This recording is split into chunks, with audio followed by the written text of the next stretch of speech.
I'm Eitan Weinstein. And I'm Naor Menninger.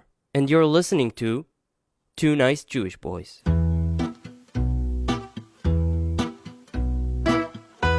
This podcast is made in collaboration with the Jewish Journal. Civil war, child soldiers, sex slaves, underground torture chambers, and an army of women rebels. This probably sounds like the stuff of a dystopian sci-fi film to you. But the tragic truth is that this is a reality, today. Northern Syria, 2014, the lives of the citizens of the area are already pretty dark, but their lives are about to become a hell on earth. The Islamic State of Iraq and Syria, ISIS, manages to overrun the Assad Loyalists and maintain a stronghold in the area. Women are raped and forced to bear children, who are then taken from them and trained to kill. Everybody is in danger of being arrested, tortured, and killed. Into this hellhole steps Efrat Lachter. Lachter, right? Efrat Lachter. Efrat is an investigative journalist for Ulpan Shishi, Israel's prime-time weekly news show on Friday evenings. She has a master's from Tel Aviv University in political science and government.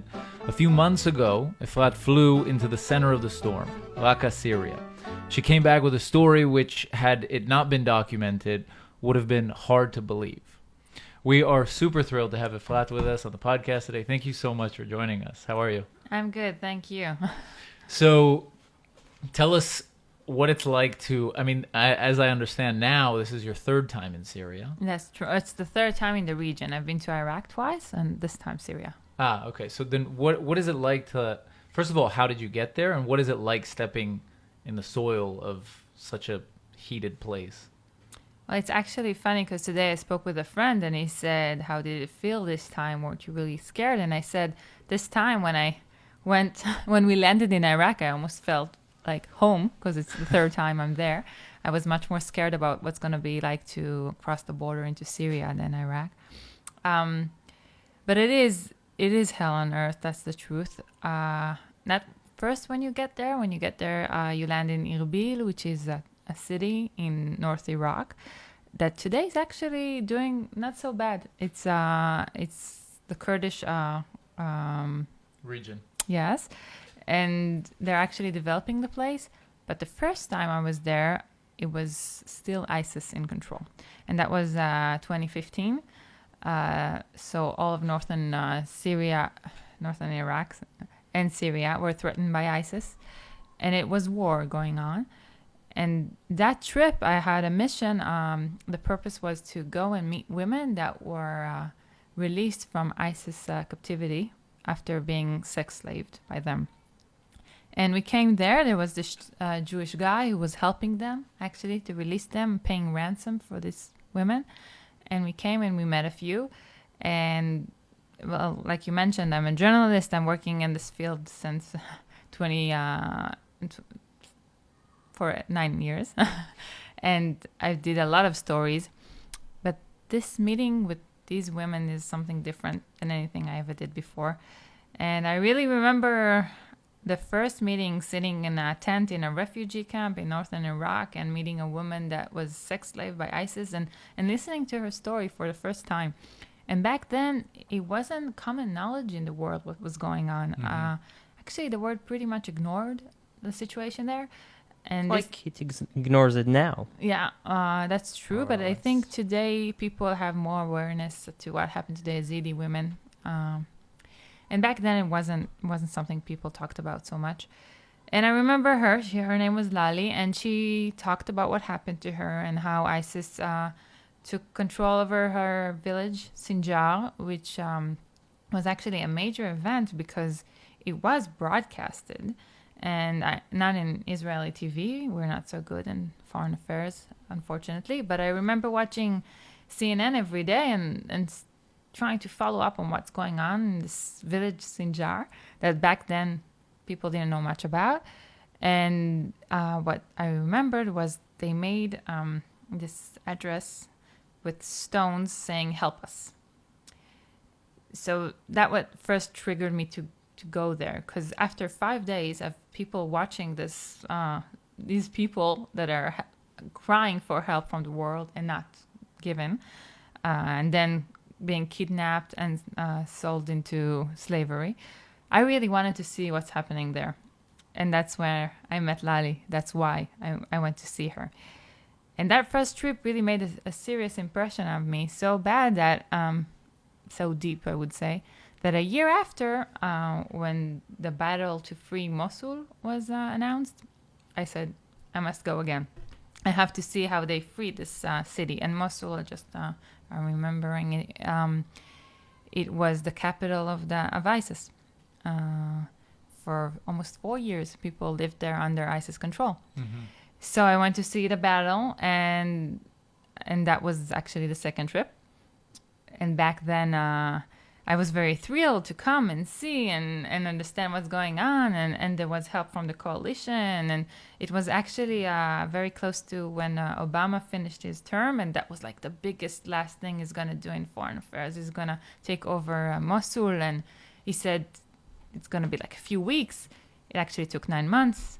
And being there, it was very easy for me to understand that it's not going to take a few weeks, because not unlike it was described in the media, when I was there, I saw this is much more complicated and ISIS are putting a fight.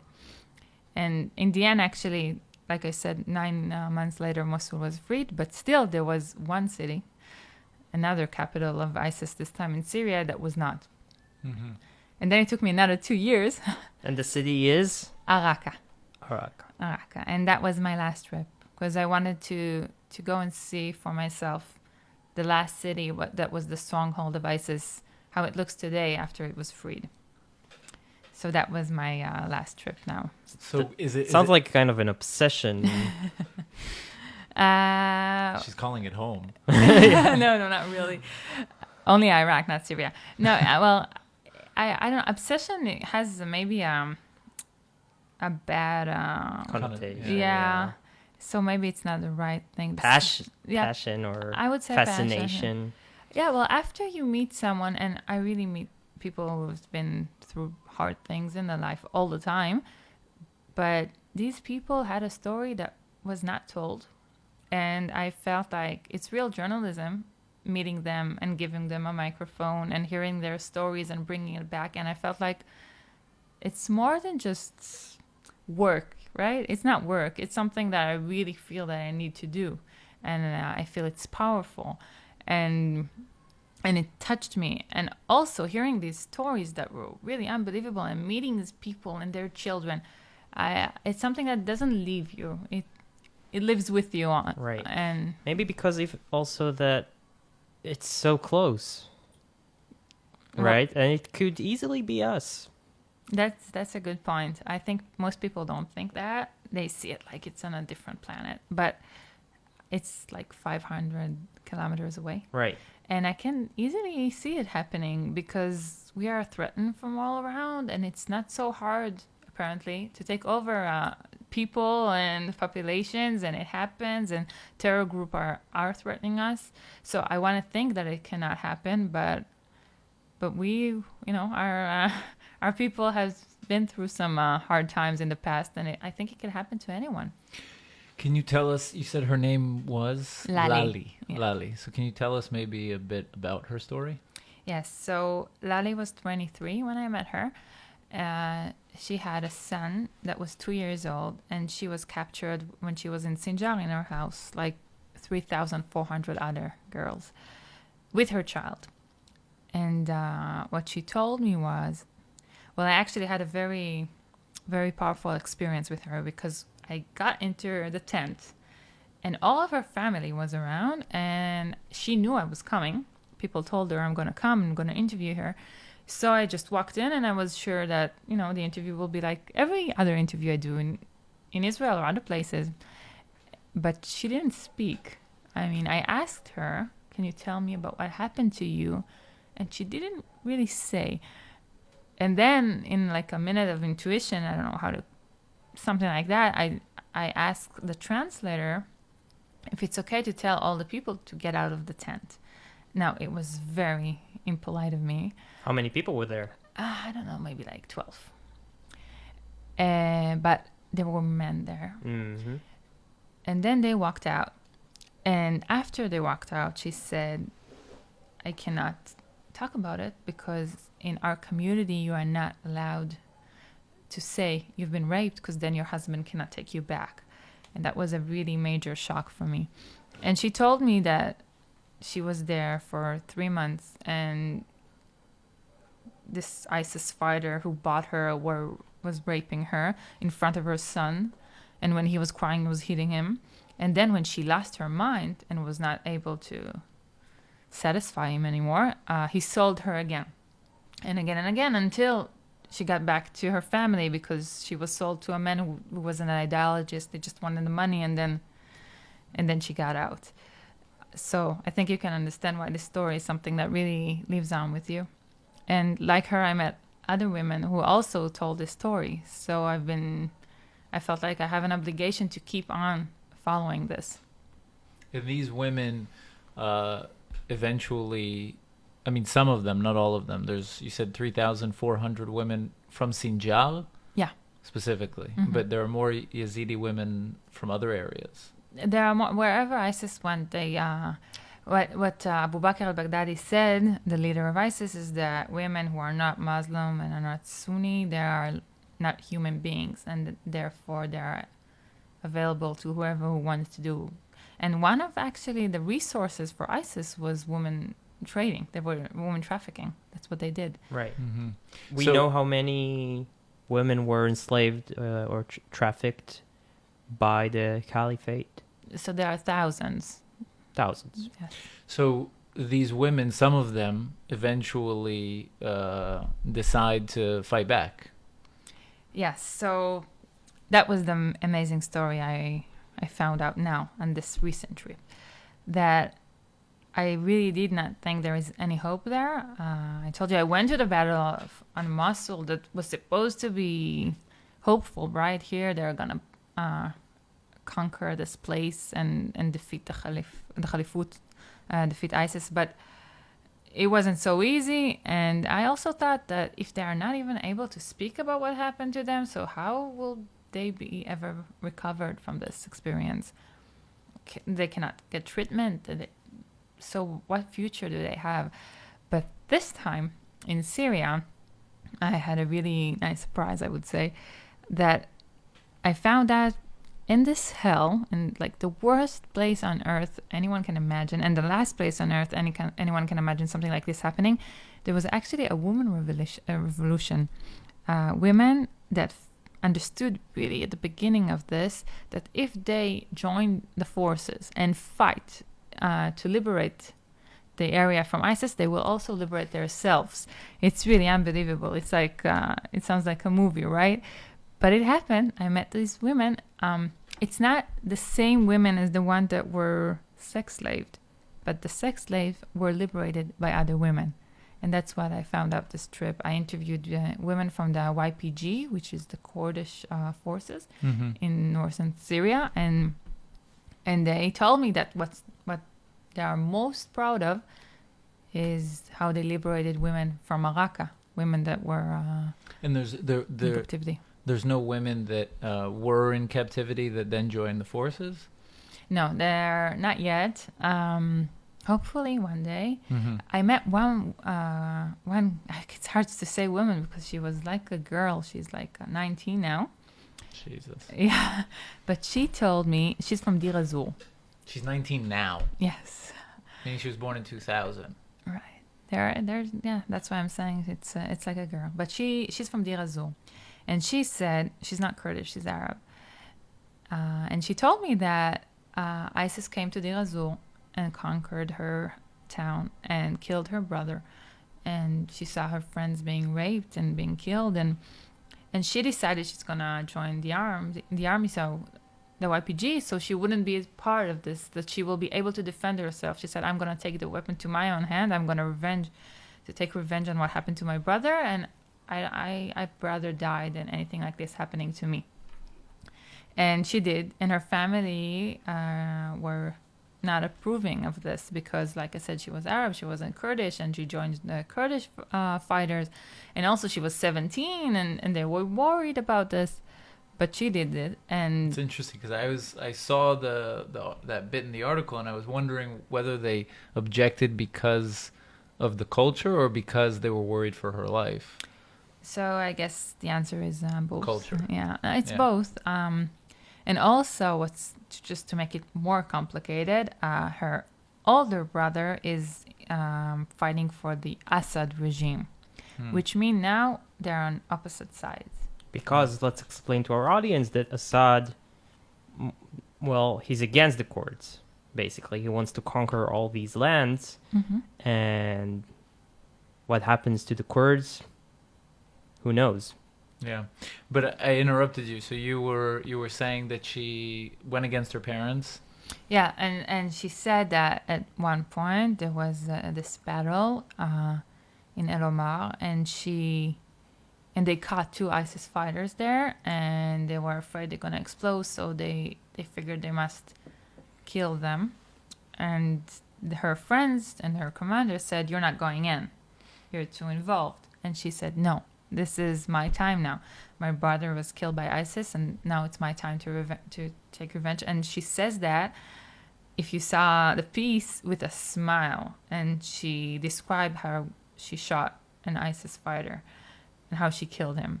And you think, well, it's a good thing that she was able to feel powerful and kill a man and feel like this is a revenge for her dead brother. But on the other hand, you see her face and she looks like a child, and she takes pride of killing someone who deserves it. Execution style, though, meaning Yes. they were in captivity. I have no mercy for him, but I'm just saying that it's what an awful Isn't it to world. get the Geneva law? Just I don't think they even know where Geneva is. And they actually know. They're pretty good at taking prisoners, and that's the problem. Actually, one of the problems now that they have so many ISIS. captured. Yes, They have ISIS prisoners, the a Kurds. lot, like 70,000, even What? more. And now they have to figure out. No, I'm sorry, 70,000 in a refugee camp, but almost half of it are people who cooperated with ISIS, and women that were with ISIS, kids that were born for ISIS fighters, and now they have to deal with all these people, and they're not killing them because they're Kurds and they're good people, but it's really hard to feed all these people who are now in prison. Yeah. So you reach to that haven of women. Can you tell us about that place? Yes, so like I said, the women were very smart to realize pretty soon that if they join the war and fight, not as part of a special unit, only women can do this and that. No, they do everything, women there, everything. And they fight next to men, just equal, totally equal. And once they did that, no one can now tell them, okay, so now go back to the kitchen. It's too late for that. And they realized that, and it's a very smart thing. I actually thought about my grandmother, who was here in '48 when they at the beginning of the country, and also the women were part of what happened here, and that's why I think Israel is one of always had women always had the right to choose an election, everything, to vote, to Woman prime minister fairly early on. Yes, so women here always were equal, and they figure out, okay, we're building a new thing now. Now ISIS is gone. We have this area. We're going to call it Rojava, which is a new federation in northern Syria. And here in Rojava, women are equal to men. And it's not only in the army, it's also, I interviewed the prime minister of, the mayor. The mayor, yeah, the governor of Raqqa, Mhm. which is a 30-year-old woman. Yeah. That's Wow. And just to remind you, before that, the governor was Abu Bakr al-Baghdadi. So think what a crazy shift that is. The leader of ISIS, and now it's this 30-year-old woman. What is it about Kurdish culture that promote? I mean, what differentiates? I mean, they're Muslim, right? Yes, but they're not so religious. I see. So it's the secularism. They are secular, and They've been haunted throughout history. they don't have a country, and they're spread all over the place. Different language, right? They speak different language. They don't want to, they're very offended if anyone says they're Arab, because they don't speak Arabic, so they're not Arabs, right? That's the definition. If your Mhm. mother tongue is Arab, and They speak Kurdish. Yes. I see, which is sounds like Arabic. More like Not really. Persian, I would say. It's very Turkish. different. Yeah. Yeah, it's something else. So they're secular for the most part, but they're still very traditionally. I mean, because you were saying that the woman couldn't say that she had been raped because That's there is- Yazidi women. that's Yazidi, That's Yazidi women. Yes. which is a sect of Kurdish. Yes. I see. And also, you have to understand that before, it's not like the Kurdish women were not equal to men. So, if we separate the story just to put things in order. So, Yazidi women that were raped are not allowed to talk about it. They're not even allowed to take their children back home with them, children that were born out of rape. And Kurdish women also have years of being not equal and depressed by men, suppressed by men, and now Oppressed. oppressed by Yeah. men, and now all the shitty press. and now they're able to fight back and to have their. And what's really interesting is that they not only it's them that have a mind shift, it's also the men. They are able to educate the men. I interviewed men. I didn't show any men in my last piece, as we chose not to. We decided it's a story of women and only women are going to tell it. But I did interview a lot of men about it. And they were saying, yes, something is happening and they deserve it. And we now have to give them their place because they earned it. And they said, we're not giving them rights. They took their rights. And now it's theirs. That sounds like we didn't give it to them. If we could have chose differently, but Again, those are Kurdish men. Yes. so are there non-Yazidi Kurdish women that were sold into sex slavery? There are non-Yazidi that were sold into sex slavery. Like I told you in Dir Azur, there were women. Again, for ISIS, any woman that is not Arab and Sunni, which is what they are, is not a person. So she can be anything. And are there Yazidi women who... I forgot my question. I wanted to ask something the other way around, but I don't remember. But the thing, Very complicated. yeah, it is extremely complicated. But the thing that is a little bit misleading, in the end of the day, the Kurds, they represent, like, it's almost an anecdote. You know what I'm saying? It's not, and I will tell you why. Okay. How many are there? Well, in this area specifically, there are 2 million, but Okay. there are more in the world. But it's not an anecdote, and I will tell you why. Because in this federation I told you about, it's called Rojava, that the Kurds started in northern Syria, and it's been going on for a few years now. There's not only Kurds. Everyone are welcomed, and that's part of the amazing thing about it, that they have Arabs, and they have Kurds, and they have Yazidi, and they have Christians, and whoever wants to join is welcome, and everyone has the same rights, and everyone are equal, and it's a democracy. And women are like men. Who's in charge? So their leader is called Abdallah Julan. He's a Kurd that was arrested and is now in Turkey because Turkey considered them to be a terror organization.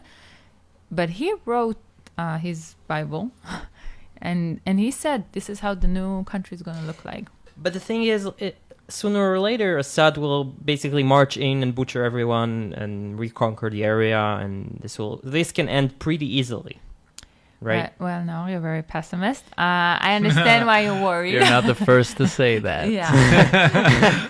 No, realistically, So, well, that's a good question. I tell you what, as long as the U.S. is there, and I saw their forces there, you're not allowed to film them, but there's a lot of units there. As long as the Americans stay there, it's kind of a guarantee everything will be okay.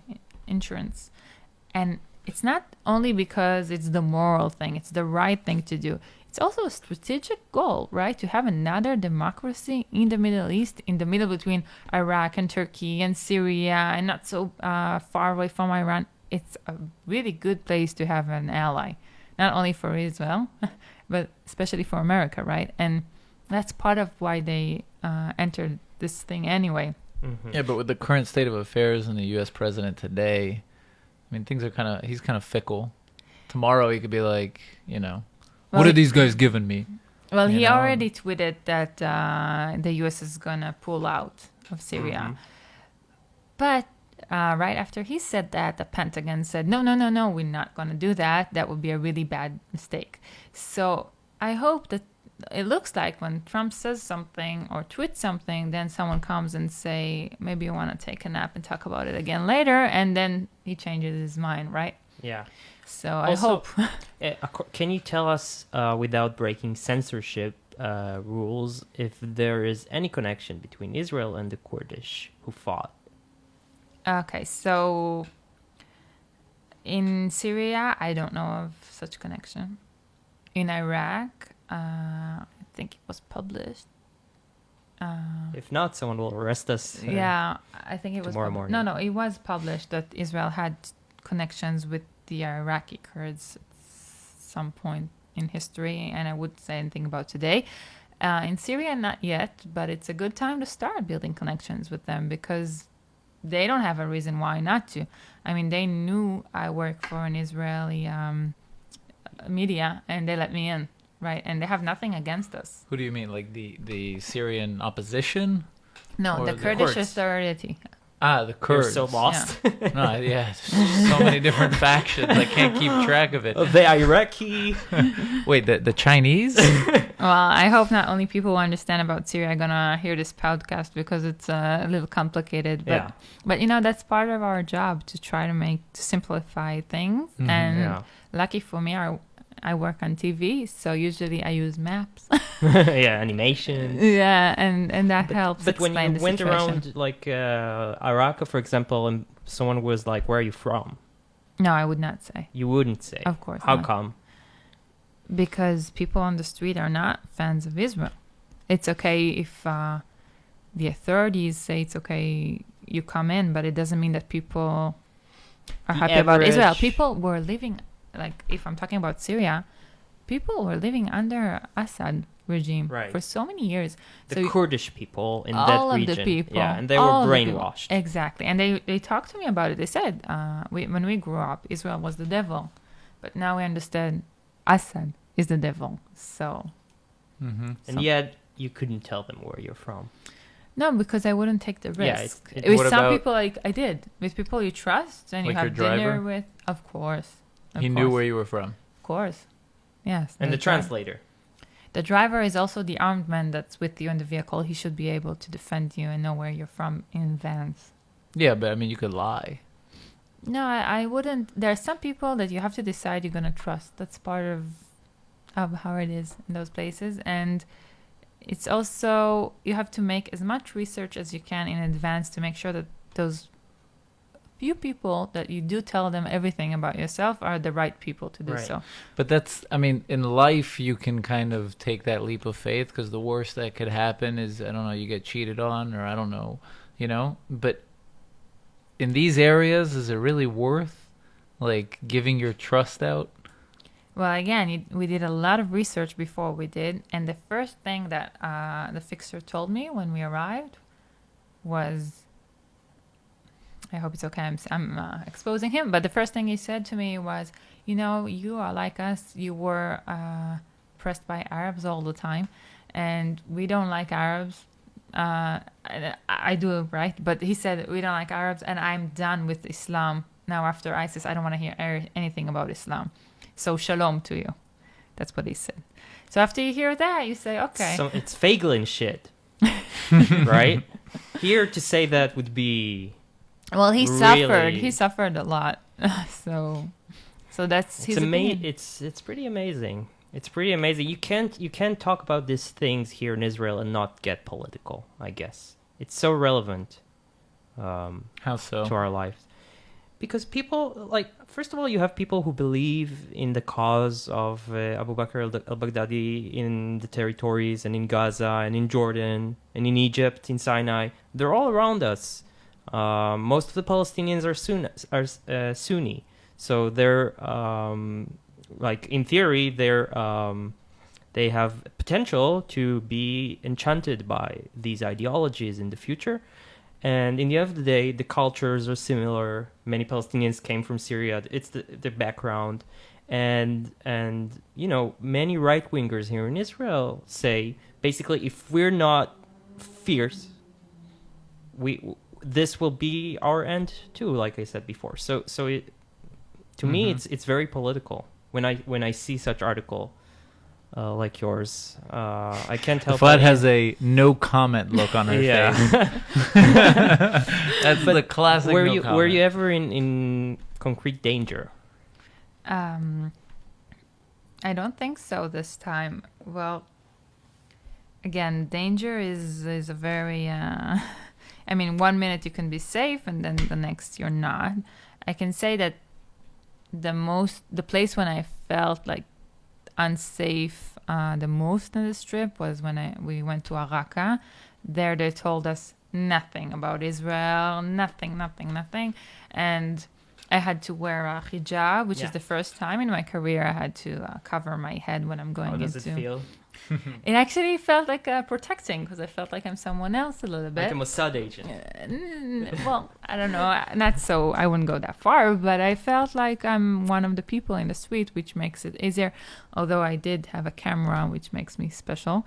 But we couldn't stay in one place more than like 2 or 3 minutes. If you saw the piece, so you saw all of our shooting is when we are moving, which is not something you usually want to do, right? You want to sit down, put a tripod, take some beauty shots, and this place is just overwhelming. You really want to film everything around you, because I never seen such a destruction, and I could never imagine such a destruction. And carrying a camera is dangerous. Yeah, they don't really. They're not a big fan of the media, especially Western, and there I didn't feel safe, but we took cautious, right? We were really aware of what was going on. We tried to keep moving all the time. We didn't have deep, long interviews with people on the street. Wherever there was starting to be crowd around us, we left. So, and we were only there for a few hours. And we didn't stay after the sun went down, which we were told in advance not to. So... And aren't the roads between the big cities, like, scary as hell? Roads is a big word for... You just... Yeah, it's like... if the Jeep breaks down, no one will come. Yes, but again, it's not the first time I do something like this. It's a risk you're taking. You're thinking about it before. You have all the, you try to think about everything, not to drive at night, take a good car, pay a little extra and take a good car. And you trust the people that are with you. You said it's like a leap of faith. It's more than that. They really want us to tell their story.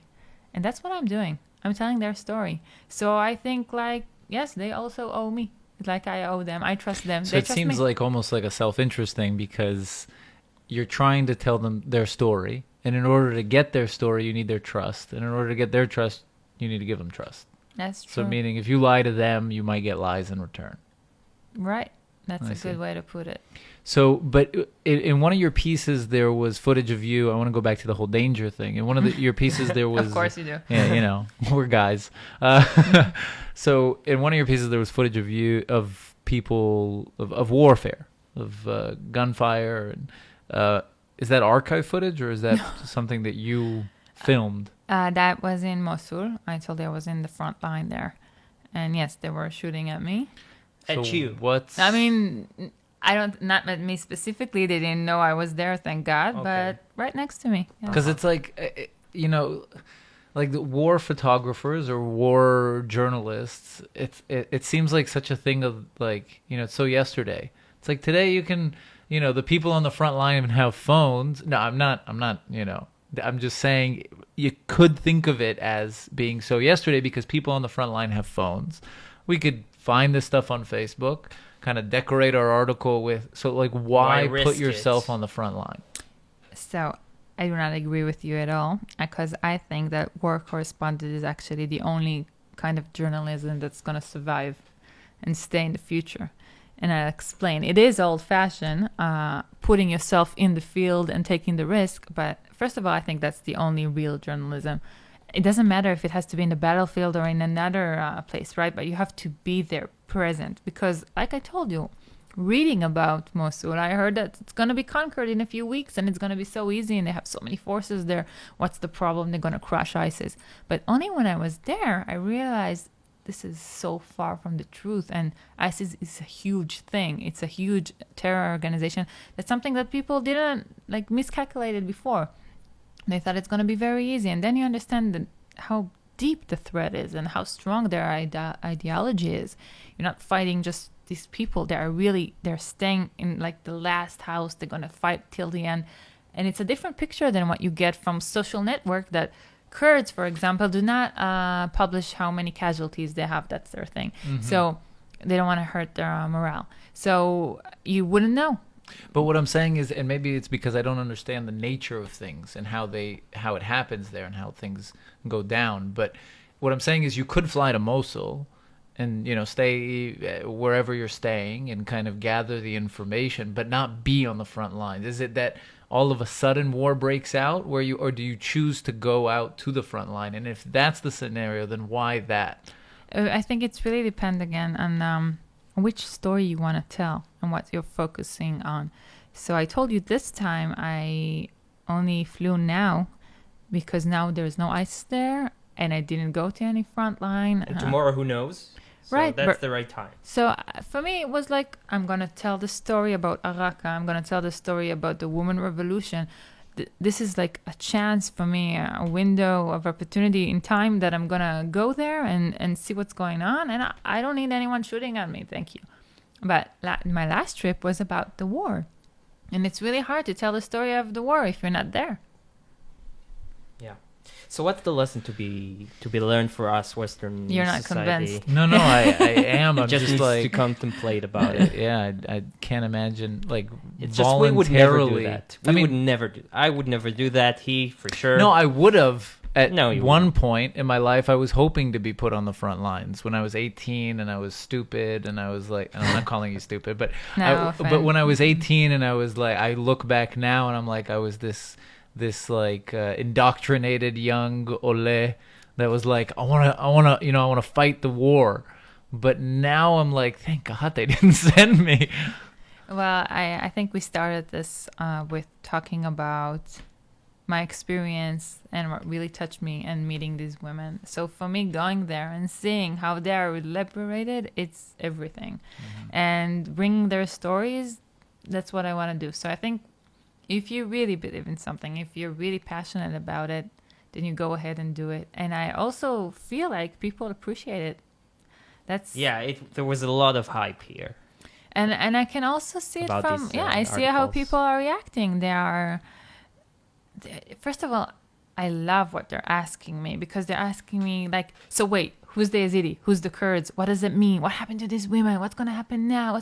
And it's thank God someone is taking interest in this place because it's you said, it's so close and still people are ignoring it most of the time.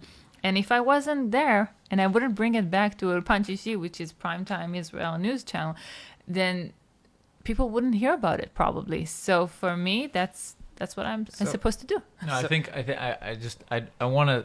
What I'm saying he has is to say the last word. I'm playing devil's advocate. I really think that you're extremely courageous and brave, and I think that most people today that have that are telling the story of victims around the world and we talked about this yesterday, are kind of looking for a distraction from their own lives. Most people who and you're Kitzel, you're taking the risk. You're putting your meaning. You're not just. It's not just talk. You're going there and you're putting yourself in the face of danger. And I have to tell you, I have a very, very comfortable life. Yeah. Most comfortable there is, I think, and I'm a very lucky person. And there's nothing that's hunting me except my need to tell stories that I think are meaningful. And I think it's also the way to fight fake news and the problem with people not trusting journalists anymore. And I feel that too, people saying, we don't need you, we have social media and you are all biased and here. So I'm doing the effort for you. Mm-hmm. So here is your chance to listen and really believe what I'm doing because I do my fact checking. And to see professional work. So what's the lesson to be learned for Western society, for Israelis, for whoever watches or hears this story of these women, right? What's the moral here for you? So first of all, I just have to say, because we're broadcasted in America, that what was scary for me in Raqqa is to realize how the U.S. and the coalition forces just flattened the place from the sky without warning the civilians there before. And I just think about us in Israel, if we would do something, even, I don't know. What year is that? That was a year and a half ago. And I'm just thinking about doing that. And that was Raqqa. It also happened in Mosul. And Amnesty said that there were more than 7,000 people who died, civilians, by the coalition bombing from the air, which are people that lived under ISIS. They suffered enough. And I think that's an important lesson. And I talked to someone about it, and he said that's exactly the difference between a small country like Israel and a power, like a huge power like the US, that they can do it. But seeing the city from the ground, it's really shocking. And that's something that I think should take under consideration. I'm not saying you're not supposed to help. I'm not saying it was a bad thing to liberate Raqqa. But someone had to think about also the people that are living there before bombing the place. So that's a first thing that I came back with that was really shocking and I think important. And I also talked about it just in my piece. Just to put piece. things in proportions, again, to be the devil's advocates, it's nothing against what Assad has been doing. Of course, but we're supposed to be more moral, more. They came to liberate the people, right. not only to defeat ISIS. Okay, if you're coming for the people, help the people. Not only just think about the goal to defeat ISIS. There is more to it. Another thing is that you think about it, that if the world did care sooner, we wouldn't have this refugee crisis now in Europe. So that's another thing that, people start thinking about it. It's already been 8 years since the war started in Syria. Where were they? Where are they now? Yeah. So that's, I think, my second lesson. And the third one is, if I can be optimistic, I think that it's amazing to see how in the worst place on earth something good can grow out of it. How extreme situation can actually make people do amazing things. And this is what happened with the women in northern Syria. And I think that's a great lesson for all of us to learn. Nice. I think that's a good place. I have one last question. Is there a chance that the article will be with English subtitles? I hope so. I have some. One of them already is. Okay, so those we have, we'll put links, and those we don't, just follow. How can people follow you? You have Twitter or something? I do have Twitter, Efrat Lachter, and I have Facebook page. And okay, cool. Before we go, yes. Before we go, guys, we do a collaboration with the Jewish Journal, jewishjournal.com. So check them out. They have podcasts. They have great columns. So read. Have you heard of the Jewish Journal? Of course I did. So check them out, guys. jewishjournal.com. And we accept donations, so please help us out. We do this on our free time, so go to 2njb.com/donate and help us out. That's it. Thank you so much. Thank you, guys. It's been amazing. Thank you. Bye, guys. Bye.